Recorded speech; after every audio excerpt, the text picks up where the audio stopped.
Bonjour et bienvenue dans le tête-à-tête décideur consacré au portage salarial. Alors, qu'est-ce que c'est dans les faits ?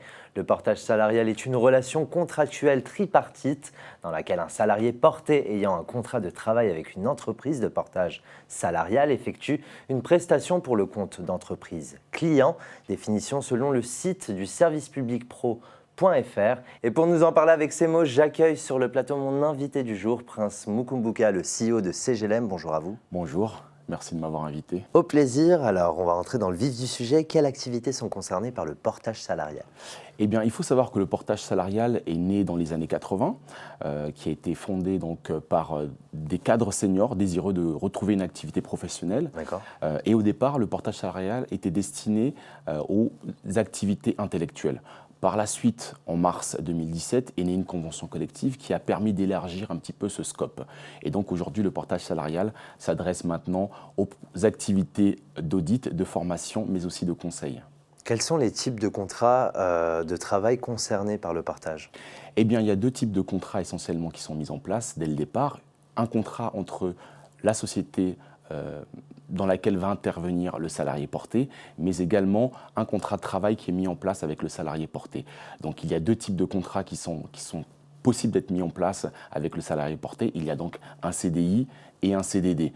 Deux types de contrats que nous connaissons bien, avec la particularité que nous accompagnons le salarié porté dans le choix de ce type de contrat afin de répondre au mieux à ses attentes. Par exemple, si le salarié porté a la volonté de pouvoir accéder à l'acquisition d'un bien immobilier, eh bien le CDI sera plus à même de répondre à ses attentes.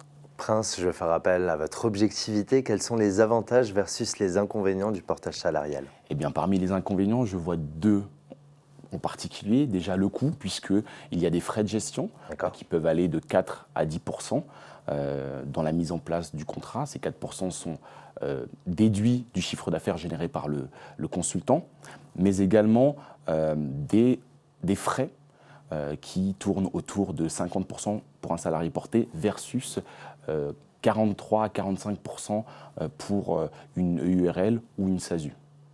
Et parmi les avantages, ils sont nombreux. Notamment, on bénéficie de la sécurité sociale, de la cotisation au chômage, mais également d'une mutuelle qui est propre au statut de salarié. On a également un accompagnement qui est dédié avec un interlocuteur dédié dans la mise en place de son contrat, du suivi de son client, et on bénéficie également d'une communauté d'indépendants qui va nous aider dans l'évolution de notre carrière. Alors là, c'est le moment de parler de CGLM, la société dont vous êtes le CEO. Quelle est votre offre ? Aujourd'hui, l'offre de CGLM est très vaste puisque nous avons fait le choix déjà d'avoir une offre qui est très attractive avec des frais de gestion qui sont les plus bas du marché, qui tournent autour de 3-4%. D'accord. Nous avons également donc l'accompagnement dans la mise en place du contrat de travail. Nous avons un portail également, jobisyou.com, qui permet à nos indépendants de trouver plus facilement leur offre de mission. Nous avons également deux assurances qui sont la RC Pro et la garantie financière. Donc la RC Pro permet au salarié porté, si jamais il commet une infraction, il commet une faute dans la société dans laquelle il intervient, de pouvoir bénéficier d'une assurance qui le couvre tout au long de son activité, donc une sérénité dans l'exercice de sa mission. Mais également la garantie financière qui couvre le salarié porté du paiement de l'ensemble de ses salaires si jamais le client effectue un défaut de paiement. Quelle est la suite pour CGLM ?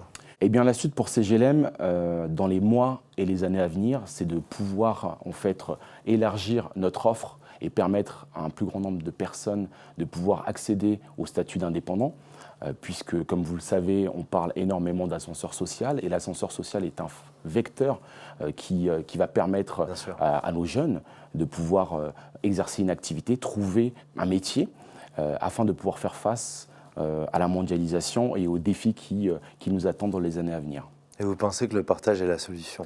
Et je pense que le portage est une des solutions. Très bien, merci Prince Mukumbuka d'avoir accepté mon invitation. Merci à vous. C'est la fin de l'émission, merci de nous avoir suivis. Quant à moi, je vous retrouve très prochainement pour un nouveau numéro du Tête-à-Tête Décideur. À bientôt.